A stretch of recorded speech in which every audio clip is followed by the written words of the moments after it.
तो मूवी की शुरुआत में हम देखते हैं जहां कुछ स्टूडेंट अपने बीते हुए वक्त को याद कर रहे होते हैं, जिनमें से कुछ लड़के लड़कियों के साथ बिताए हुए अपने हसीन लम्हों को याद कर रहे होते हैं। इसके बाद हम मैथ्यू नाम के लड़के को देखते हैं जिसे लगता था कि उसने अपनी जिंदगी में घंटा कुछ नहीं उखाड़ा और इसी वजह से वो बहुत उदास है। और अगले दिन मैथ्यू कॉलेज में अनाउंस करता है कि उसने कुछ पैसे गरीब लड़के के लिए इकट्ठे कर रखे हैं और अब वो लड़का भी हमारे साथ कॉलेज में स्टडी कर पाएगा। और इसके बाद हम देखते हैं मैथ्यू कचरा फेंकने के लिए अपने घर से बाहर जा रहा होता है और यहाँ वो एक खूबसूरत लड़की को देखता है जिसका नाम होता है डैनियल। और मैथ्यू उसे देखकर तुरंत उस पर लट्टू हो जाता है और घर आकर मैथ्यू अपने दोस्त अलाय को कॉल करता है, जहाँ वो अपने दोस्त को उस लड़की के बारे में बताता है। और तभी मैथ्यू की नजर अपने सामने वाले घर पर पड़ती है जहाँ डैनियल अपने कपड़े चेंज कर रही होती है और इसी दौरान डैनियल की नजर भी मैथ्यू पर पड़ जाती है और यहाँ मैथ्यू घबराकर नीचे छुप जाता है। और थोड़ी ही देर बाद जब वो देखता है कि डैनियल उसके घर आ रही है तब वो बहुत डर जाता है।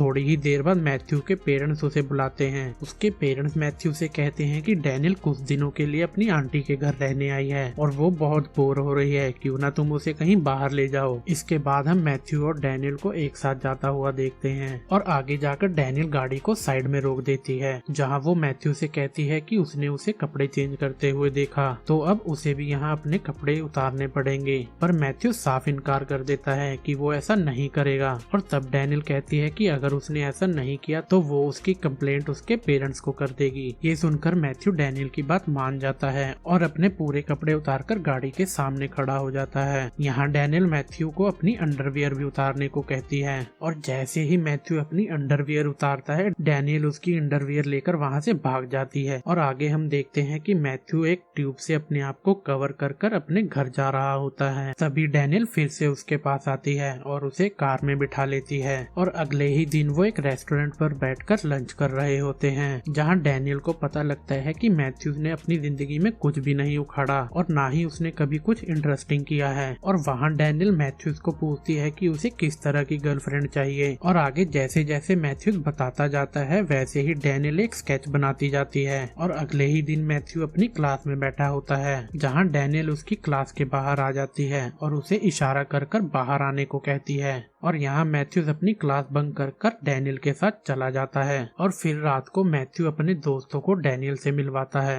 और डैनियल को देखकर उन दोनों की आंखें खुली की खुली रह गई थी। आगे डैनियल उन तीनों को लेकर एक पार्टी में जाती है, जहाँ सभी लोग डैनियल को इन तीनों के साथ देखकर बहुत हैरान थे। और कुछ देर बाद ग्रे नाम का लड़का डैनियल से आकर मिलता है और वो दोनों हंसकर बातें करने लगते हैं, जिसे देखकर मैथ्यू को जरा भी अच्छा नहीं लगता। इसके बाद मैथ्यू जल्दी से डैनियल के पास जाता है और उसे किस करने लगता है। डैनियल को भी मैथ्यूज का किस करना बहुत अच्छा लगता है, इसीलिए दोनों ही काफी देर तक एक दूसरे के ख्यालों में ही खोए रहते हैं। इसके बाद मैथ्यू का दोस्त अलाय उसे एक वीडियो दिखाता है, जिस वीडियो को देखने के बाद मैथ्यू को पता लग जाता है कि डैनियल एक पॉर्न स्टार है। ये देखकर मैथ्यू बहुत शॉक्ड हो जाता है और उसे बहुत गुस्सा आ जाता है और वो अपने फ्रेंड अलाय से कहता है कि यार वो उससे प्यार करता है, डैनियल उसके साथ ऐसा कैसे कर सकती है। और तब अलाय मैथ्यू को कहता है कि उसे डैनियल को होटल रूम में ले जाना चाहिए और उसे वहाँ वो सब करना चाहिए जो उसने आज तक नहीं किया। और फिर उसी रात मैथ्यू डैनियल को होटल में ले जाता है और होटल में पहुंचकर डैनियल समझ चुकी थी कि मैथ्यू उसे यहाँ क्यों लाया है और इसीलिए अब वो वहाँ अपने कपड़े उतारने लगती है। और तब मैथ्यूज कहता है कि वो ये सब क्या कर रही है, जिसके बाद डैनियल कहती है कि तुम यही तो चाहते हो और मैं जानती हूँ कि तुम्हें किसी ने मेरी वीडियो दिखा दी है, जिसे देखने के बाद अब तुम्हें लग रहा है कि मैं एक पॉर्न स्टार हूँ। और तभी डैनियल गुस्सा होकर वहाँ से जाने लगती है और मैथ्यू भागता हुआ उसके पीछे आता है और डैनियल से कहता है कि उसने ये सब मुझे पहले क्यों नहीं बताया। जिसके बाद डैनियल कहती है कि वो नहीं चाहती थी कि उसे ये सब पता चले।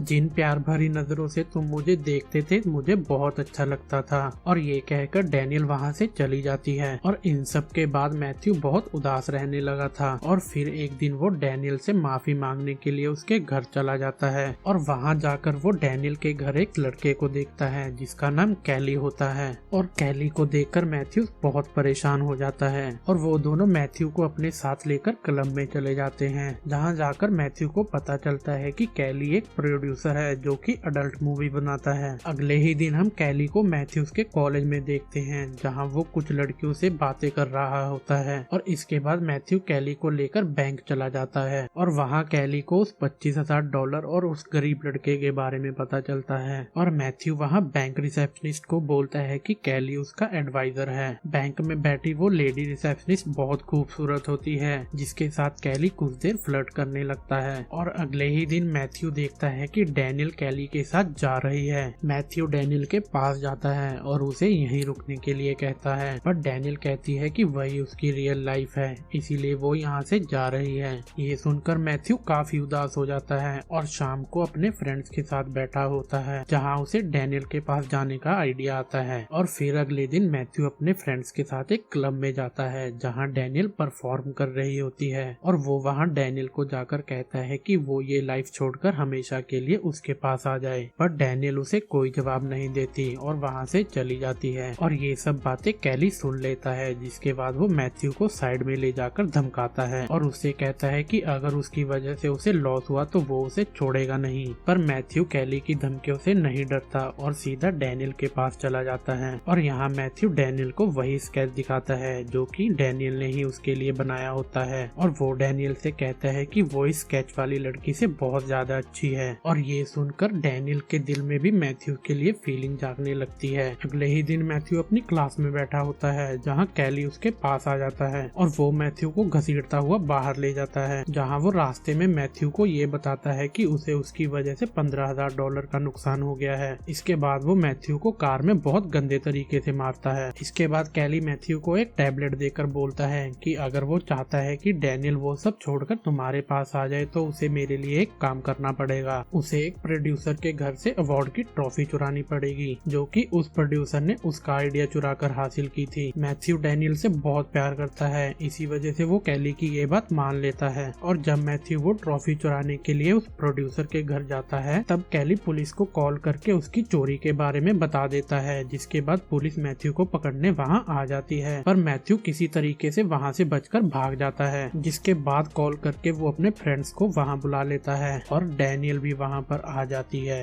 और मैथ्यू कार में उन सबके साथ बहुत अजीब तरीके से हरकतें करता है, जिसे देखकर डैनियल समझ जाती है कि कैली ने उसे ड्रग्स दिया है। और आज मैथ्यू के कॉलेज में स्कॉलरशिप डिनर होता है, जहाँ डैनियल मैथ्यू को लेकर डिनर पर चली जाती है। और यहाँ बाकी सब उन दोनों को एक साथ देखकर काफी हैरान हो जाते हैं। नशे की वजह से मैथ्यू वहाँ आए हुए लोगों के साथ भी काफी अजीब हरकतें करता है, जिसे देखकर डैनियल भी एंजॉय करती है। और आगे मैथ्यू की स्पीच करने की बारी आती है, जहाँ वो अपनी असली स्पीच छोड़कर डैनियल और उसके बारे में बाकी सब लोगों को बताता है। और वहाँ बैठे लोग मैथ्यू की बात को बहुत एंजॉय कर रहे होते हैं, पर यहाँ वो स्पीच कंपटीशन हार जाता है। और अगले ही दिन वो $25,000 निकलवाने के लिए बैंक जाता है और बैंक में बैठी हुई लेडी उसे बताता है कि वो $25,000 तो उसका एडवाइजर पहले ही निकाल चुका है। और क्योंकि वो पैसे चैरिटी के थे, तब वो लेडी मैथ्यू को कहती है कि अगर उसने 2 दिन के अंदर पैसे वापस ना किए तो वो उसकी कंप्लेंट पुलिस वालों को कर देगी। और इन सब के बाद मैथ्यू काफी अपसेट हो जाता है। उसे इतनी टेंशन में देख के डैनियल को एक आइडिया आता है और वो मैथ्यू को कहती है कि वो लोग एक अडल्ट मूवी शूट करेंगे। और फिर वो दोनों डिसाइड करते हैं कि अलाई उनकी फिल्म का डायरेक्टर होगा और जॉन उस मूवी में एक्टिंग करेगा। इसके बाद डैनियल मैथ्यू को योगो नाम के आदमी के पास लेके जाती है और मैथ्यू उनसे कहता है कि उसे एक अडल्ट वीडियो शूट करने के लिए $25,000 चाहिए और वो आदमी इन्हें ये पैसे दे देता है। उन सब ने कॉलेज में ही अपनी वीडियो शूट करने का प्लान बनाया था, इसीलिए वो सब कॉलेज पहुंच जाते हैं। और यहाँ मैथ्यू अपने कुछ और फ्रेंड्स को अपने साथ ले लेता है, पर यहीं उसे ये पता चलता है कि उसके फ्रेंड्स परफॉर्म नहीं कर पाएंगे, क्योंकि उन एक्ट्रेस को देखकर उनकी हालत पहले ही बहुत खराब हो चुकी थी। ये सब देखकर मैथ्यू काफी परेशान हो जाता है और जॉन को अकेले ही वीडियो शूट करना पड़ता है। फिर सबके चले जाने के बाद मैथ्यू और डैनियल कार में ही एक दूसरे के साथ रोमांस करने लगते हैं और वो दोनों बहुत खुश थे। और अगली सुबह जब मैथ्यू अपने घर जा रहा होता है तो एली उसे फोन करके बताता है कि उनकी वीडियो किसी ने चुरा ली है। और जब मैथ्यू घर के अंदर जाता है तब वो देखता है कि कैली और कॉलेज के प्रिंसिपल प्रिंसिपल उसके पेरेंट्स के साथ घर के अंदर ही बैठे हैं और इसके बाद कैली मैथ्यू को साइड में ले जाकर बोलता है कि उसे इस वीडियो का आधा पैसा चाहिए और अगर वो ऐसा नहीं करेगा तो वो ये वीडियो उनके पेरेंट्स को दिखा देगा। पर मैथ्यू उससे कहता है कि उसे कोई फर्क नहीं पड़ता, उसे जो करना है वो कर ले। इसके बाद कैली वो वीडियो मैथ्यू के पेरेंट्स के सामने प्ले कर देता है और जब वो लोग ये वीडियो देखते हैं तो इस वीडियो में ऐसा कुछ नहीं था,